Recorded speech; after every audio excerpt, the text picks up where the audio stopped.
Hello, hello, hello. How's it going?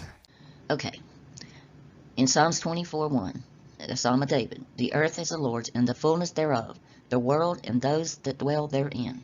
He came to set us free from this world, is what Jesus did. Psalms 135:5, for I know that the Lord is great, and that our Lord is above all gods. So he's saying there are other gods, but he's above all of them. Verse 6, whatever the Lord pleases, he does, heaven and on earth and in the seas and the deeps. So he's talking about the seas, the deep, and the heavens and the earth. He's talking about the whole thing. He it is who makes the clouds rise on the ends of the earth, who makes the lightnings and the rain and brings forth the wind from the storehouses. So he makes all this, even the clouds up here raining down on us. He it was who struck down the firstborn of Egypt, both of man and beast. So he's bragging there about killing little babies, the firstborns, and the beast. Now Amos 9 gives us a real good picture of what Yahweh thinks. If you go dig into Sheol, from there my hand will take them. Here's Sheol way down here. If they climb up to heaven, from there I'll bring them down. So if you try to get out through that gate up there at the top, he says he's going to bring you down. If they hide themselves on the top of Carmel, if you're up here on the mountains, he's going to, from there I'll search them out and I'll take them. If they hide from my sight at the bottom of the sea, from there I'll command the serpent and he'll bite them. So you go down here in the sea, he's going to send his serpent after you and they're going to bite you. And if you go into captivity before the enemies, from there I will command the sword and it'll kill them. And I will fix my eyes upon them for evil and not for good. The Lord God of hosts, he who touches the earth and it melts, and all who dwell in it mourn, and all of it rises up the Nile and sinks again, like the Nile of Egypt, who builds up his upper chambers in the heavens and his foundational vaults upon the earth, who calls for the waters of the sea and pours them upon the surface of the earth. The Lord is his name. So he's telling you, no matter where you go in this, you're trapped. I'm going to grab you. If you try to climb out to heaven, I'm going to bring you down. If you try to hide from me in the sea, I'm going to send the serpent after you, and it's going to kill you. If you're up on the mountain, I'll go hunt for you there. He's in control of this, and that's what Jesus conquered for us. He conquered this. Jesus is the gate out of here. He's your person right there. He said in John 10:7, Jesus said, therefore again to them, verily, verily, I say to you, I am the door. And that's G2378. It's a gate for the sheep. All as many as came before me are thieves and robbers, but the sheep did not hear them. Okay, anybody coming before him that claimed to be anything are not. They are thieves and robbers. I am the door. Through me, if anyone may come in, he will be saved, and he shall come in and go out and find pasture. We're from below. He's from above. You are of this world. I am not of this world. If you want to get out of this world, if you can see the evil, which you don't even have to look far right now. I mean, it is so apparent. And this is why, this explains so much. This is why good people hurt. This is why good people get cancer. This is why good people go on vacation and fall down a cliff and break their leg. This is why your roses have thorns. This is exactly what's going on. This is Yahweh's world. He runs it, and nothing's safe. You're not safe while you're here. And you're probably going to die. We're all going to die. But we know when we do, we know who will be standing there to take us to Father's world, because he set us free. So we don't have to continue in this world. And I think it's a continuation, and this is going to sound strange, of reincarnation until you learn this, because they thought that he was Elijah, some of them. So apparently they did have the belief that there is reincarnation. I'm not sure yet. I haven't decided on that point, but I do know the one thing, that Jesus will be standing there for you. If you know the Father and you know him, he's going to be there for you when you cross over and you get ready to leave this world. John 16:28. I came from the Father and I have come into the world, and now I am leaving the world and going to the Father. And his disciple says, oh, now you're speaking plainly and not using figure of speech. Now we know that you know all things and do not need anyone to question you. This is why we believe that you came from God. Jesus answered them, do you now believe? Behold, the hour is coming, indeed it has come, when you'll be scattered, each to his own home, and will leave me alone. Yet I am not alone, for the Father is with me. I have said these things to you, that in me you may have peace. In the world you will have tribulation, but take heart, I have overcome the world. While we're still here, we will have tribulation, because this belongs to Yahweh, and it's what he does. It's hard to accept, but it's not going to be rosy, and this is not about getting rich. I'd hate to know how many people have had. Well, I followed Jesus because I thought if I went to church and did the right things, I'd have the things I needed, and everything would go wonderful. That's not what he's saying.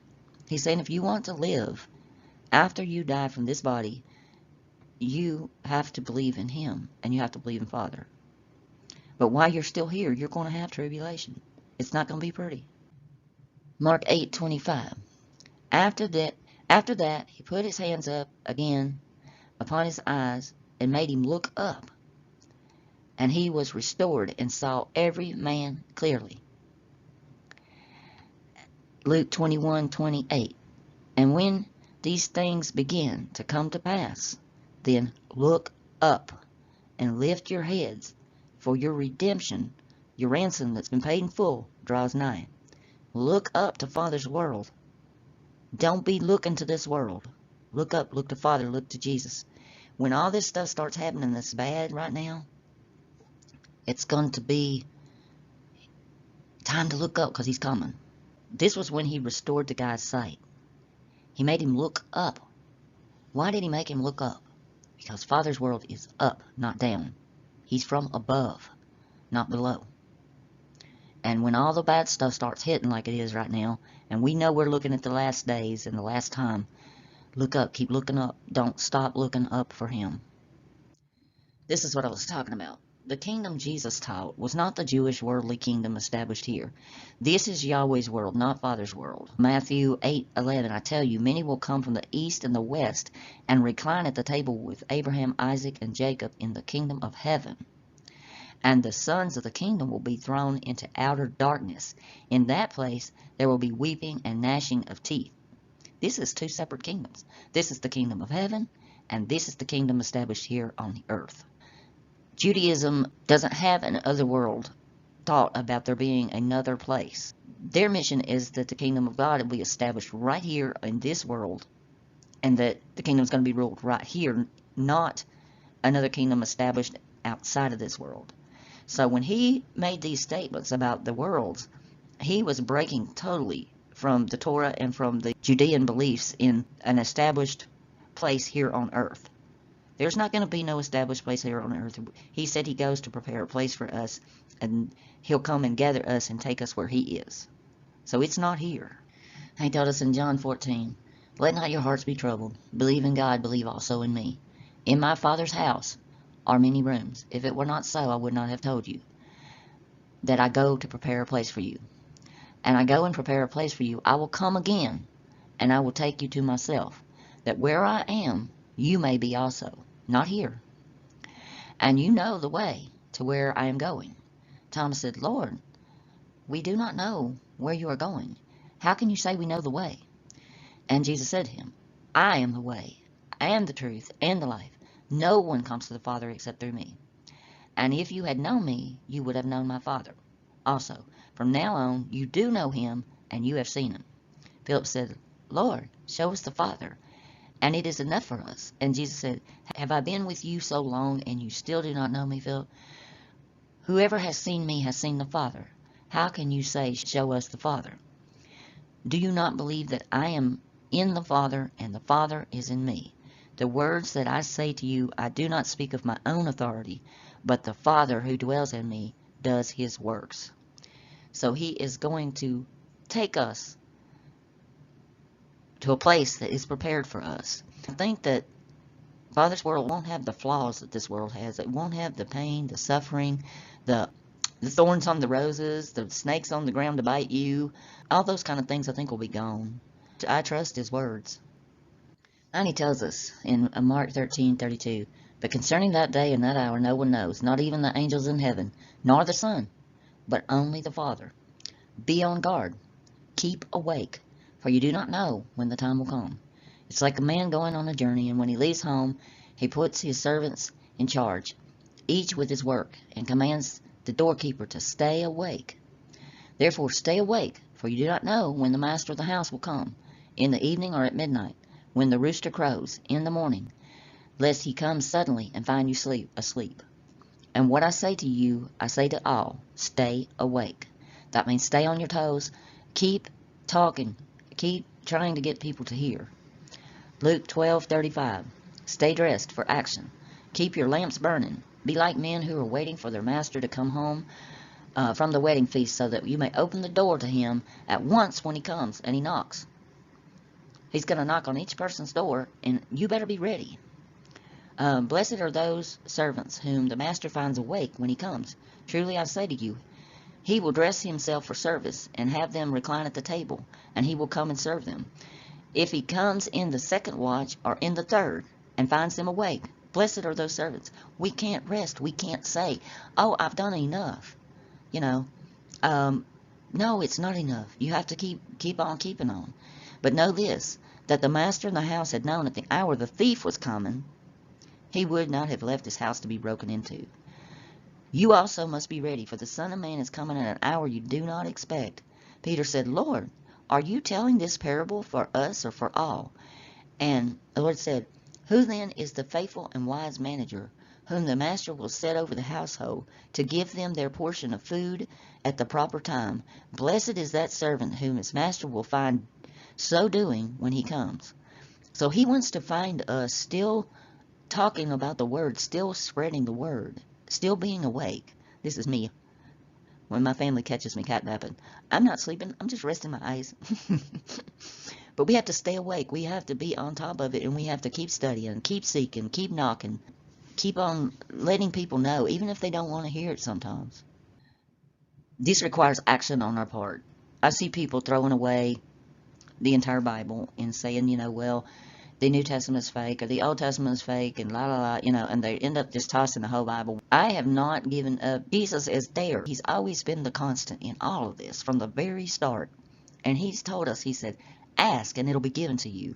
Seek and you'll find. Knock and it'll be open to you. For everyone who is asking does receive. He who is seeking does find. And to him who is knocking, that door is opened. Or what man is of you, of whom if his son asks for a loaf, a stone will be presented to him? If he asks for a fish, a serpent will be presented to him. If therefore ye being evil have known good gifts to give your children, how much more shall the Father who is in heaven give good things to those who ask him? These is very important statements. These statements are the ones that really made me see what he was talking about. That these two statements right here made me realize that it was Yahweh he's talking about. But you have to be asking these questions. You have to be seeking. You have to be knocking on that door to see these things. They're not just going to fly out at you. So what was he talking about? If his son asks for a loaf, a stone he will present to him instead. Well, that's exactly what Yahweh did. Look at Exodus 16:3. And the people of Israel said to him, would that we had died by the hand of the Lord in the land of Egypt, when we sat by the meat pots and ate bread to the full. For you have brought us out into the wilderness to kill this whole assembly with hunger. And in the morning it came to pass that dew ceased around the camp, that behold, and the face of the wilderness was small thing like a white coriander seed, as frost upon the ground. This is the coriander seeds, the little hard, little shell nut things. And when the children of Israel saw it, they said to one another, what is this?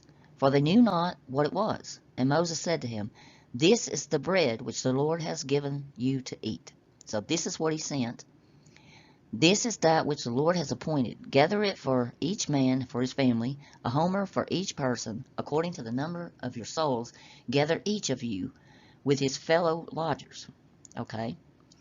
And then Numbers 11:5 gives us more detail. We have remembered the fish which we ate in Egypt for naught, and the cucumbers, and the melons, and the leeks, and the onions, and the garlic. And now our soul is dry. There is not anything save the manna before our eyes. And the manna is as coriander seed, and its aspect is the aspect of what? Bodach, I think is how you say that, but it's gum resin. I had to look it up. And the people have turned aside and gathered it, and ground it with millstones, and beat it with a mortar, and boiled it in a pan, and made cakes. Its taste has been as the taste of the moisture of oil. So they literally had to pound it or mill it to even make anything with it. It was like rocks. That's gum resin right there. So these little seeds were hard as rocks that were falling on the ground. So, or what man is it of you whom asks, if his son may ask for a loaf, a stone will he present to him? That's what Yahweh did. He gave him little stones that had to be ground up to make something to eat. His next statement is, if he asked for fish, would he give him a serpent? If then, being evil, you know how to give good gifts unto your children, how much more will your Father who is in heaven give good things to you who ask? Therefore all things whatsoever ye would that men should do to you, ye do also to them. And that's when he said, this is the law and the prophets. Who sends the serpents? It's Yahweh. In Exodus 7:12, for each man cast down his staff, they became serpents. But Aaron's staff swallowed up their staffs. Numbers 21:6, and Yahweh sent fiery serpents among the people, and they bit the people, so that many of the people died. Jeremiah 8:17, for behold, I am sending you among serpents, adders, that cannot be charmed, and they will bite you, declares Yahweh. When they were hungry and all, he sent the fiery serpents, and they bit them, and they died. In Luke 10:19, he tells us, behold, I have given you authority to tread on the serpents and the scorpions, and over the power of the enemy, and nothing shall hurt you. So he's given us power over this evil entity. It's all going back to Yahweh. It's what he was talking about. And Jesus talks to us about sifting. He said in Luke 22:31, Simon, Simon, behold, Satan demanded to have you, that he might sift you like wheat. And we know in John 8:43, he was talking to the Jewish people, and he told them, he said, why do you not understand what I say? It is because you cannot bear to hear my word. You are of the devil, and your will is to do your father's desires. He was a murderer from the beginning and does not stand in the truth, because there's no truth in him. When he lies, he speaks out of his own character, for he's a liar and the father of lies. So he was talking about Yahweh there. Who is it that sifts people? It's Yahweh. In Amos 9:4, and if they go into captivity before their enemies, there I will command the sword, and it shall kill them. And I shall set my eyes for them on evil and not for good. So he's setting his eyes on evil for us. And in Amos 9:9 he says, for look, I am commanding, and I shall sift the house of Israel among all the nations as one sifts a sieve, yet not one grain falls to the ground. So he's talking about the sifting. It's Yahweh that's the sifter in the Old Testament. This is to show y'all all the places he warned about him. We just did not pick up on it. I threw this in here too. This is something I should have put in the other video and I forgot, because I want to show how they're manipulating your text to cause you not to even further not be able to see the truth. Matthew 27:11, when Jesus stands before the governor and he questioned him, the ruler of the governor said, are you the king of the Jews? Then Jesus answers him, no, you say so. Now this, you don't even have a version that has the no in there. But it's got even worse than that, because your King James will tell you, thou sayest I am. Like, no, I'm not, but you're saying I am. Essentially, it's kind of vaguish given to you that he's denying it. Okay, well, when you go to these new ones, like here's the Name of God Bible they came out with, it says, Yeshua stood in front of the governor Pilate, and the governor asked him, are you the king of the Jews? Yes, I am, Yeshua answers. It's completely turned around. Same in the Living Bible. Yes, Jesus replies. No, he didn't. Not in the Greek. And then even the New American Standard Bible, which is older than these two, it is as you say. We've gone from no, you say so, to yeah, I am. It's amazing. They are pushing this so hard. They have to keep him connected to the Jewish thing, because if they don't, then they lose control. To be honest, that's what it's about, power and control. You have where they took it out, the no. He said, no, thou sayest. The no is right before his name. The Jesus, no. He said no to him, you say it. It should have read, no, you say so, and so is implied. So I put it in parentheses. But you have an indicative verb. You have the negating particle, and it's followed by a vowel. Same thing I showed you on the last video. And they have literally changed this around to where he said, "Oh yeah, I am," when he actually said no. Flat out said no. This is what you're dealing with. We've got to be wise as serpents and gentle as doves. We have to really look at this stuff for ourselves. I'm not sure where to put that, so I just threw it in there. I'm sorry, it probably is out of context with everything else. Well, what do you do with this statement? In Matthew 15:24, he answered, "I was only sent to the lost sheep of the house of Israel." This word lost shouldn't have ever been translated as lost. Its primary definition is it's a polymu, which means destroyed. He was sent to those that were being destroyed, is what he's saying. And Israel goes into a whole nother thing. I could do a whole video on what Israel really is. We'll save that for later. But essentially, he was telling you, I was sent to those people being destroyed by Israel, by the house of Israel. That's who he was sent to. Yahweh is our fire god too. I don't know if people really think about it, but it's in the parables. In Matthew 13, he said, "Then he left the crowds and he went into the house, and the disciples came to him saying, 'Explain to us the parable of the weeds of the field.' And he answered, 'The one who sows the good seed is the Son of Man. The field is the world, and the good seed is the sons of the kingdom. The weeds are the son of the evil one. The enemy who sowed them is the devil. The harvest is the end of the age, and the reapers are the angels. Just as the weeds are gathered and burned in the fire, so it will be the end of the age. The Son of Man will send out his angels and gather out of his kingdom all the causes of sin and all the lawbreakers.'" And like I explained, that's not primarily, that means that could be the breaking of following Torah, could be actually the lawbreakers, "and throw them into the fiery furnace. In that place there will be weeping and gnashing of teeth. Then the righteous will shine like the sun in the kingdom of their Father. He who has ears, let him hear." Who has the furnace? Who has all the fire? Every time Yahweh's involved, there is fire involved. There's the pillar of fire, there's the chariot of fire, there's the fiery throne, there's the fire burning thorn bush. Everything is fire, fire, fire, fire, fire. And he comes down and he consumes things on the altar with fire. It's all about fire. The furnace is his. May never want to listen to that song, or God is a consuming fire, again after this. Exodus 24:17. "And the appearance of the esteem of Yahweh was like the consuming fire on top of the mountain before the eyes of the children of Israel." What is this word for consuming? It's a kal. It means to eat, devour, burn up. So his appearance is a burn up, gonna burn you up, eat you appearance. For Yahweh your Elohim is a consuming fire, a jealous El. He's going to consume you, devour you. And now, why should we die? For this great fire is consuming us.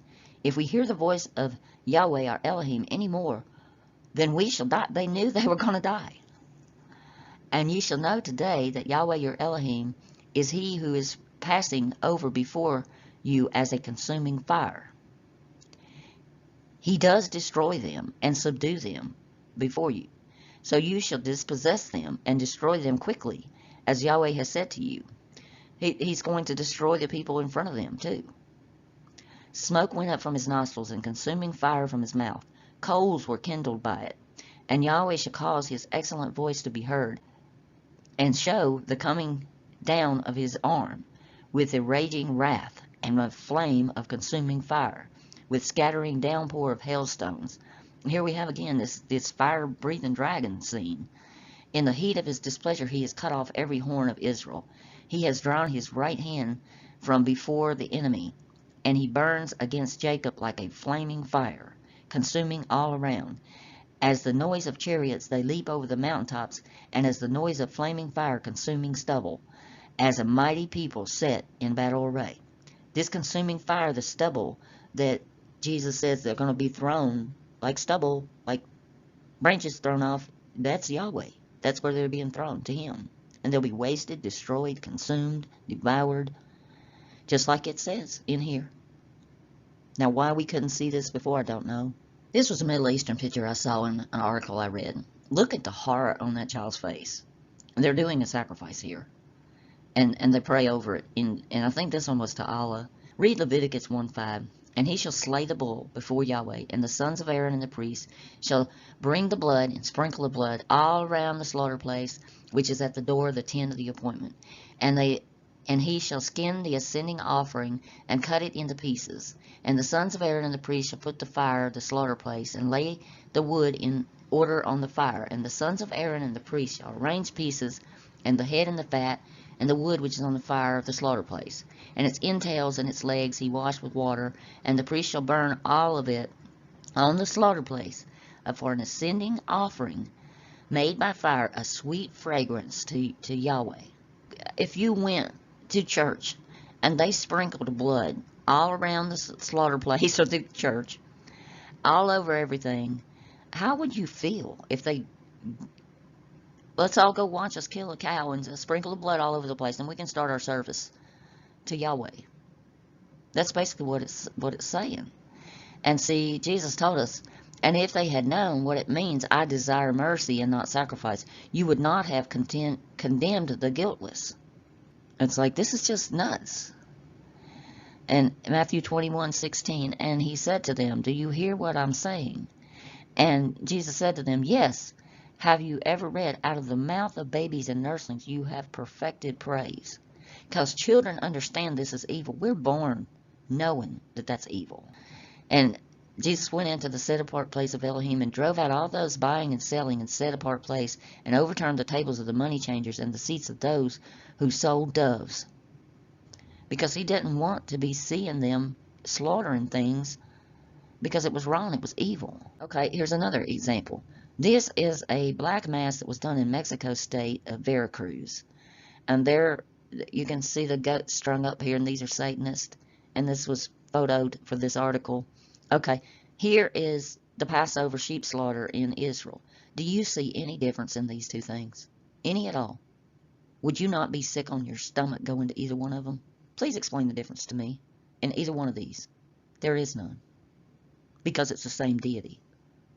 It's the same bloodthirsty deity that wants these blood sacrifices. And it's no accident that the Niku accent marks were not placed in the scriptures until the 11th century CE. This is an analytical I did on Exodus 12:21, and he called Moses for all the elders of Israel, and he said to them, pull or take to you of the multitude, it's sheep or multitude, either word, from your family, and slaughter. And it's not a lamb, it's the cripple or lame person. What they did, they moved the little accent marks around and changed the words. One of them, they've got different numbers on them too. I don't know if I made this big enough to see the numbers. You've got different numbers for these words. One of them they've got is lamb, and then the other one is a lame or limp person, the person that's lame. So you got Passover lamb for one, and then the lame person for the other one. But what they're talking about killing in Exodus 12:21 is people. It's not animals. He said we'd know the truth, and the truth will set us free. So Jesus said to the Jews who had believed him, if you abide in my word, you are truly my disciples, and you will know the truth, and the truth will set you free. They answered him, we are offspring of Abram, and we have never been enslaved to anyone. How is it that you say you will become free? And Jesus answered them, truly I say to you, everyone who practices sin is a slave to sin. The slave does not remain in the house forever. The Son remains forever. So if the Son sets you free, you are free indeed. They've been practicing sin. They're the ones sinning. They've been killing, slaughtering, doing Yahweh's bidding all this time and don't even realize that they've been enslaved. I know that you are offspring of Abram, yet you seek to kill me because my words find no place in you. They don't even understand. Seeing that I knew Abram's seed, you are others, is what it actually says in Greek. Seeking me, I condemned you because my word you does not have a place in you. So they've changed this verse. It literally said you're others. I speak what I have seen with my father, and you do what you heard from your father. And they answered, Abram is our father. Jesus said to them, if you were Abram's children, you would be doing the work Abram did. Okay, that right there tells me that my mechanical this is correct, because he's saying if you were Abram's, you would be doing what Abram did. And they've got it, I know your offspring. No, it's incorrect. You need to go look at that in the interlinear if you don't believe me. But it literally said you are others, and that he condemned them because their words, his word didn't have a place in them. And then he comes down, if you were Abram's children, you'd be doing the work Abram did. But now you seek to kill me, a man who has told you the truth. I heard from God. This is not what Abram did. You are doing the work of your father did. They said to him, we are not born of sexual immorality. We have one Father, even God. Now they're making this little comment about sexual immorality, I think, because they thought that Mary was, that he was born of sexual immorality. But I don't think he was born at all. And I'll try to get to another video on that so I can show you where they messed that up. I think he was sent. 38 times he tells us he was sent from Father. And he literally calls Mary stepmother from the cross in Greek. But that's something to think about also. I think this little statement here was because they were thinking he was an illegitimate child. And Jesus said to him, if God were your father, you would love me. For I came from God, and I am here. I came not of my own accord, but he sent me. See, he's saying again, he sent me. Why do you not understand what I say? It's because you cannot bear to hear my word. You are of your father the devil, and your will is to do your father's desire. He was a murderer from the beginning, and does not stand in the truth, because there's no truth in him. When he lies, he speaks out of his own character, for he's a liar, and the father of lies. But because I tell you the truth, you do not believe me. Which one of you convicts me of sin? If I tell the truth, why do you not believe me? Whoever is of God hears the words of God. The reason why you do not hear them is that you're not of God. So how can they possibly be the chosen ones if he's standing there telling them they're not of God? He was telling the truth. Everything revolving around Yahweh has to do with 666, including his name. It comes out to pi, which is 666 in mathematical terms. And they use the star, which is six points, 6 triangles, six-sided polygon. They recite the Shema in their book on telling them what they're supposed to do, which is the Talmud, Barat 13a. The number is 666 D5. It tells them to recite the Shema in any language you understand. They are praying to their deity. And I know who that is. I'm going to do another video on that because it's another major thing. All of this is major. The dragon in Revelation is Yahweh. He's the one that sends out the 2 beasts. And his number is 666. Their little phylacteries they wear, carved on them is the Shin, and it's 3 Vavs, and the Vavs are 666. They did the internet. Internet is www, and the W is the Vav in Hebrew, which is 6. So your internet is 666. Your address is on the internet. It all revolves around it. They don't want you to know that, but it's true. Yahweh's also a magician. When you read Isaiah 46:11, summon a bird of prey from the east, a man for my purpose from far land. Surely I have spoken, and surely I will bring it to pass. I have planned it, and I will surely do it. That's a summoning. It's like I speak it, I gotta make it happen. It's a spell. He summons things into existence with magic. This is the summoning circle. It has the star they use in it. I won't go into explaining all of this because it's something we need to leave alone. But basically, everything's being worked with magic, and people don't even see it because you don't even think about that word summon. Summon is a spell, and this is their summoning circles. And in Mark 5:8, and Jesus already declared, "Come out of this man, you unclean spirit." "What is your name?" Jesus asked him. "My name is Legion," he replied, "for we are many." I think this many could be like the 72 names of God. There were 72 demons in the lesser key of Solomon, which, by the way, they took out of the Old Testament, used to be in there. These are the sigils that they used for the spell work of the demons, the 72 demons. And this used to be one of their books that was in the Old Testament. The Jewish Encyclopedia elaborates that this describes more detail. The pseudograph, this Testament of Solomon, describes how the king, given the magical seal ring by God himself, which allowed him to control the demons who was disrupting the construction of the temple. So Solomon literally had a magic ring that he got from Yahweh, and the 72 demons helped him build the temple. Jesus was warning us. He was warning us. Yahweh admits in Ezekiel 20:25-26, "Wherefore I gave them also statutes that were not good, and judgments whereby they should not live. And I polluted them in their own gifts, that they caused to pass through the fire all that opened the womb, that I might make them desolate, to an end that they might know that I am the Lord." He did all this. He killed the firstborns that passed through the womb, so that they know his name. That was his reasoning. Okay, Exodus 13:12. "You shall set apart for the Lord all that first opens the womb. All the firstborn of your animals that are males shall be the Lord's."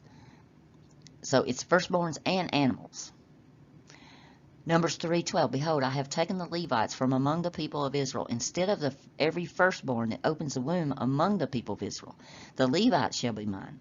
Everything that opens the womb of all flesh, whether man or beast, which they offer to the Lord, shall be yours. Nonetheless, the firstborns of man you shall redeem," which is a lutron, means to ransom or cash in. "And the firstborn of the unclean animals you shall redeem." Well, what is a redeeming? It's the same word used, when you look at the Septuagint, it's the same word used for the ransom that the Son of Man does. It's Mark 10:45. "For even the Son of Man came not to be served, but to serve, and to give his life as a ransom," a lutron for many, a price paid to Yahweh to release us. Here's the Strong's number, G3083. Something to loosen, a redemptive price, a ransom. So it's the same price as the firstborn, it's the same word. The price of release, a ransom, the sum paid. When you are ransoming something, it's from a kidnapper that has taken something that belonged to you, a person or something like that. So it was a price paid, and the ransom was the price of his life. Father is light, not dark. I put this little cartoon here because we've been worshiping the dark one. We don't realize it. In him was the life, and the life was the light of men. And the light shines in the darkness, and the darkness didn't comprehend it. We have not comprehended this. 1 John 1:5-7. "This is the message that we have heard from him, and declare to you that God is light, and in him is no darkness at all. If we say we have fellowship with him, and we walk in darkness, we lie, and we do not practice the truth. But we walk in the light. He is light. We have fellowship with one another, and the blood of Jesus, his Son, cleanses us from all sin." I'm not sure if they add the Christ in there or not on this verse. I did not check it. I'm sorry. We've been walking with the dark one and praising him like he is Father in heaven, and he's not. 1 Kings 22:23. "Look there, the Lord put a lying spirit in the mouth of the prophets of yours. The Lord has declared disaster or evil against you." That's not light, that's darkness. 1 Samuel 16:14. "But the Spirit of the Lord departed from Saul, and an evil spirit from the Lord troubled him." And that's works of darkness. That's not works of light. John 8:12. "Jesus spoke to them again, saying, I'm the light of the world. Who follows me shall not walk in darkness, but shall have the light of life." Luke 1:78-79. "Through the tender mercy of our God, and the dayspring from on high has visited us, to give light to those who sit in darkness, in the shadow of death, to guide our feet into the way of peace." Peace instead of the slaughter. John 9:4-5. I must work the works of him who sent me while it is day. The night is coming when no one can work. As long as I'm in the world, I am the light of the world.